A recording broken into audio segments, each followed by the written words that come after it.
Hello student, welcome to my channel. आज हम nourish condition novel जो कि सीसी तंगरम्बा ने लिखा है, एक ज़िम्बाब्वियन नावलिस्ट हैं और एक फिल्म मेकर हैं, उसके बारे में डिस्कस करेंगे, उसका क्रिटिकल एनालिसिस करेंगे।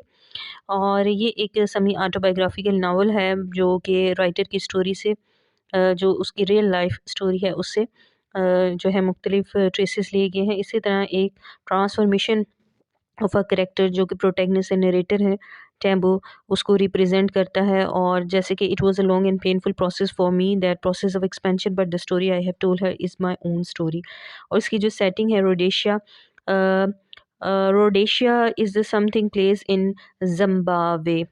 सो इन 1960 एंड अर्ली 1970 इस टाइम पीरियड में सेटिंग को रिप्रेजेंट करता है। अगर हम सिग्निफिकेंट ऑफ टाइटल को देखें तो रिचर्ड ऑफ द अर्थ जो है, जो कि फ्रांस फेनॉन का वर्क है, उससे इंस्पिरेशन ली गई है। किस तरीके से कलोनियल जो है जो कलोनियल कंडीशंस होती हैं, किस तरीके से वहाँ के रहने वालों उस कलोनाइज्ड कंट्री को इफ़ेक्ट करती हैं, साइकोलॉजिकल प्रॉब्लम्स क्रिएट करती हैं। और जो आइडेंटिटी क्राइसिस उनको फेस करने पड़ते हैं, आइसोलेशन, लोनलीनेस, उसको डिपिक्ट करते हैं। So it he wrote about the psychological effect of colonization, eminent homelessness, rootlessness। इसी तरह डिफरेंट जो करेक्टर, टैम्बो है उसकी मदर है, और नियाशा जो कि एनारोक्सिया एक डिसीज़ है, जो मेंटल डिसीज़ आप कह सकते हैं, डिसऑर्डर ऐसा जो कि ईटिंग से रेलिवेंट है। इस तरह प्रोलॉग ऑफ द नॉवल है, the condition of native is a nervous condition, उसको रिप्रेजेंट कर रहा है। अकॉर्डिंग थी हमारा जो अगर हम पोस्ट कलोनियल के हवाले से रेफरेंस दें तो इम्पॉर्टेंट जो चीज़ है, colonialism as a epistemic violence on the language, culture and mode of being. किस तरीके से जो कोलोनाइजेशन इफेक्ट करती है आपकी लैंग्वेज को, आपके कल्चर को और आपकी लिविंग स्टाइल को। इसी तरीके से डिफरेंट करेक्टर जैसे टैम्बो है जो प्रोटैगनिस्ट नरेटर स्टोरी की, नामो जो है कि उसका छोटा भाई है। और ये एक ऐसा अफ्रीकन स्ट्रक्चर है सोसाइटी का जहाँ पे मेल डोमिनेंट सोसाइटी एग्जिस्ट करती है, जहाँ बेटे को ज़्यादा अहमियत दी जाती है। इसी वजह से उसका जो छोटा भाई है उसे जो है एजुकेशन की फैसिलिटीज़ अवेलेबल थी और जितने भी रिसोर्सेज थे उस पे स्पेंड किए गए थे, क्योंकि उसे कंसिडर किया जाता था कि he is the guardian of the whole family. इसी तरीके से उसकी जो कज़न और जो थी क्लोज़ फ्रेंड थी, नियाशा, उसका भाई था। इसी तरीके से बाबा मुकूरो जो कि उसके अंकल हैं टैम्बो के। इसी तरह उसकी वाइफ़ है माई गुरु जो कि एक मास्टर डिग्री होल्डर है, लेकिन उसकी जो लाइफ़स्टाइल है same like a typical women, ठीक है। और इसी तरह मुख्तलिफ कैरेक्टर्स हैं जो कि रिप्रेजेंट करते हैं कि क्लोनलिज्म किस तरह इफ़ेक्ट की उनकी लिविंग स्टाइल पर, उनकी लैंग्वेज के ऊपर।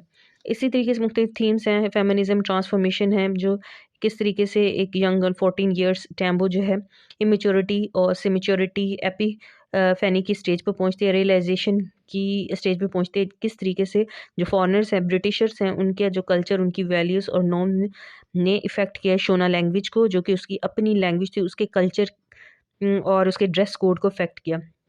असिमिलेशन, जेंडर इनइक्वालिटी और ट्रेडिशन वर्सेस प्रोग्रेस को रिप्रेजेंट करता है। फेमिनिज्म और जेंडर इनइक्वालिटी के हवाले से ऐसा है कि टैम्बो जो है 14 इयर्स गर्ल है, जो कि उसको अपनी फैमिली के अंदर ही बहुत से प्रॉब्लम फेस करने पड़े। एजुकेशन के लिहाज से भाई को सपोर्ट किया जाता था और इस तरह जेंडर इनइक्वालिटी बहुत ज़्यादा थी, ठीक है।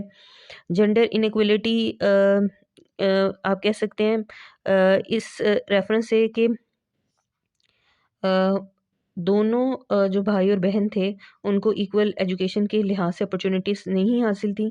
और इसके अलावा जो इम्पोर्टेंट चीज़ ये थी, हर लिहाज से उसको जो है सेट असाइड जो मेल डोमिनेंट सोसाइटी में रखा जाता है औरत को, उस हवाले से टैम्बो को भी वो प्रॉब्लम फेस करने पड़े।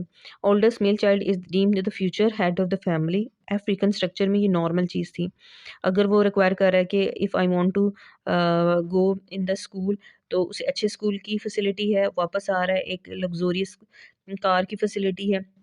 वो सारी चीज़ें हैं जो कि उसे बेटा होने की वजह से हासिल है। इसी तरह बाबा मुकुरो जो है उसकी ट्यूशन फ़ीस अदा करता है। और ये ऐसी चीज़ें हैं जो दोनों के दरमियान एक discrimination create, brother and sister के दरमियान क्रिएट करती हैं। लेकिन अनफॉर्चुनेटली जो नेम्बो है मम्स की वजह से उसकी अचानक डेथ हो जाती है। और जो है उस टाइम के अंदर उसकी मदर जो एंग्जाइटी का शिकार हो जाती है। और क्योंकि एक तरह से अपने उसके बेटे की डेथ, फिर उसके बाद जो टैम्बू है उसकी साइकोलॉजिकल कंडीशन जो कि एक तरह से शोना कल्चर, शोना लैंग्वेज और जो ब्रिटिश कल्चर दोनों के इन्फ्लुएंस को बेयर कर रही होती है और आइसोलेशन लोनलीनेस फील कर रही होती है। सो वो कह रही होती है my mother in anxiety was real I left she ate hardly anything, क्योंकि वो समझती है कि each and everything was due to this foreign influence. She fought for the education better life is compounded by her gender. वो समझती है कि education एक ऐसा टूल, ये ऐसा वेपन है जिससे वो अपनी पावर्टी और गुर्बत से निकल के एक स्टेबल लाइफ गुजार सकती है। इसी तरीके से अगर आप देखें तो उसकी माँ उसको नसीहत करती है the poverty of blackness on the one hand and the weight of woman hand on the other. औरत को दोनों चीज़ें फेस करनी पड़ती हैं, एक तो उसको ब्लैकनेस इतना खूबसूरत ना होना और दूसरा उसके औरत होने की जो प्रॉब्लम्स है उसको फेस करनी पड़ती है। और न्याशा और टैम्बो जो कि क्लोज फ्रेंड हैं, और इसी तरीके न्याशा जो है वो के एक छोटी उम्र में ही इंग्लैंड जाती है, वहाँ पे तालीम हासिल करती है अपने भाई के साथ। तो और ऑलमोस्ट जो वो और उसका भाई जो है शोना लैंग्वेज और शोना कल्चर से आप कह सकते हैं अनफेमिलियर होते हैं। और जब वो दोबारा रोडेशिया आते हैं तो उन्हें प्रॉब्लम्स आइडेंटिटी क्राइसिस के फेस करने पड़ते हैं, और यही वजह से उसके फादर के साथ उसके क्लैशेस बहुत ज़्यादा रहते हैं। और जो आप कह सकते हैं the need and sensibility of women in my family were not consider as a priority और इवन द लेजिटिमेट। अगर औरत इंटेलिजेंट है, वो वांट्स टू स्टडी फर्दर, तो उसको वो अपॉर्चुनिटीज़ हासिल नहीं है जो कि उसके भाई जैसे इस सोसाइटी में पेट्रारिकल सोसाइटी के अंदर आदमियों को हासिल थी। इसी तरह इन्फ्लुएंस ऑफ कॉलोनियलिज्म को भी डिस्कस किया गया है, किस तरीके से न्याशा जो है ईटिंग डिसऑर्डर का शिकार हो जाती है, एनोरेक्सिया जो एक डिसीज़ है उसका। और इसी तरह वेस्टर्न कल्चर में वहाँ पे इंग्लैंड में स्टडी करने की वजह से, वहाँ रहने की वजह से उसके ड्रेसिंग लाइफस्टाइल वैसे हो जाता है। और लेकिन उसका प्रॉब्लम ये साइकोलॉजिकली वो बहुत ज़्यादा इफ़ेक्ट करती है। और उस सारे जब वो वापस अपनी ही कंट्री में, अपनी ही प्लेस में आती है अपने लोगों के दरमियान, तो अपने आप को रूटलेसनेस का शिकार पाती है। इसी तरीके से आप कह सकते हैं कि टेम्पो फ़ील करती है, उसे रियलाइज़ होता है कि जो न्याशा जो है उसके जो रिवीलिंग ड्रेस है, उसका लाइफ़स्टाइल है, वो बेसिकली उसको ये रियलाइज़ेशन दे रहा होता है। और इसी तरह जब टेम्बो जो है फॉरेन एजुकेशन जो कॉन्वेंट स्कूल में एजुकेशन गेट कर रही होती है, मिशनरीज़ को देख रही होती है, किस तरीके से जो उसका अपना जो नेटिव कल्चर है वो सब्जुगेशन का शिकार होता है। और वो बताती है किस तरीके से जो मिशनरीज़ हैं they are attacking on their language and considering their culture values and the language as a inferior. और हम जो लोग हैं बहुत ज़्यादा जो जितने भी क्रिश्चियन वैल्यूज़ हैं उनसे इंस्पायर्ड हो जाते हैं। In the start they she thought that education is a pathway of financial success, lift our branch of family out of the squalor in which we are living। जो जिस dirt और जिस तकलीफ में वो मुब्तला थे, उससे निकलने का एक ही रास्ता था कि वो एजुकेटेड हो जाती। हाइब्रिडिटी एसिमिलेशन, यहाँ पे दोनों के कल्चर को, जैसे न्याशा जो थी वहाँ पे रही थी फॉरेन कल्चर में इंग्लैंड में, तो उसने लाइफस्टाइल को वैसे ही अडॉप्ट कर लिया, और इसी तरह उसके भाई ने भी, और चीडो ने। और इसी तरीके से आप जब वो दोबारा अपने नेटिव कंट्री होते हैं तो उन्हें शोना लैंग्वेज भी नहीं आती। सो लेकिन जो टेम्बो होती है वो कहती है कि these missionaries are getting more and more powerful space in our culture because reasoning is that we are considering them as a deities। हम उसे एक माइनर डेटीज कंसिडर करते, एक बहुत ही हवा चीज़ कंसिडर करके अपने कल्चर, अपनी वैल्यूज़ को जो है वो जो है डिग्रेड करते हैं। इसी तरीके से उनकी जो आप कहते हैं डिफरेंट कैरेक्टर्स ये हैं entrenched in the national identity that reflect the synthesis of African and colonial element, and the characters struggle to confront and integrate the various social and political influence from shape their lives from backbone and central conflict of the nervous condition। Hybridity को देख लें आप, किस तरीके से दोनों culture mix up होते हैं। कैरेक्टर्स जैसे न्याशा जो है इंटरनलाइज कर लेती है वेस्टर्न वैल्यूज़ को, और उसकी जो टेम्बो की मदर है वो कहती है कि जितनी भी प्रॉब्लम्स हैं वो सिर्फ और सिर्फ न्याशा की लाइफ में इसलिए क्रिएट हुई है कि वो इंग्लिशनेस की वजह से हैं। और इसी तरीके से उसके जो बेटे की डेथ हो जाती है। इस तरह Tambu did not prove the Nyasha revealing clothing, लेकिन उसकी जो क्लोज फ्रेंड और उसकी जो कज़न होती है कभी भी उसे इनकरेज नहीं करती। Identity crisis, Shona language lost कर चुके हैं करेक्टर्स।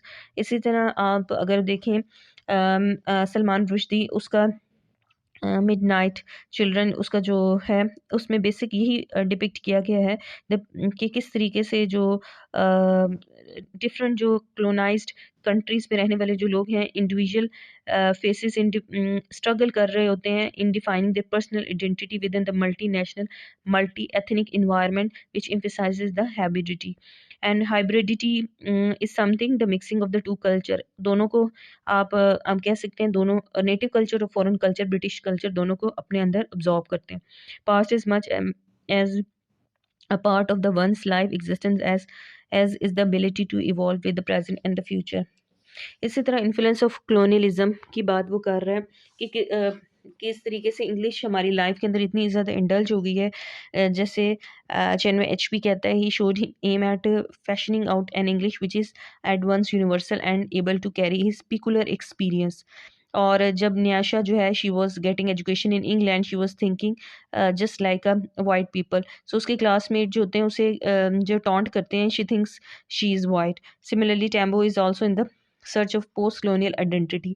हर जो करेक्टर है अपनी आइडेंटिटी फाइंड आउट करने की करने की कोशिश करता है और एक कन्फ्यूजन का शिकार है। She describe the white mystery as the air of sarcasm and we treated them with minor deities. So Tambo is pulled between the Shona roots and colonial schooling.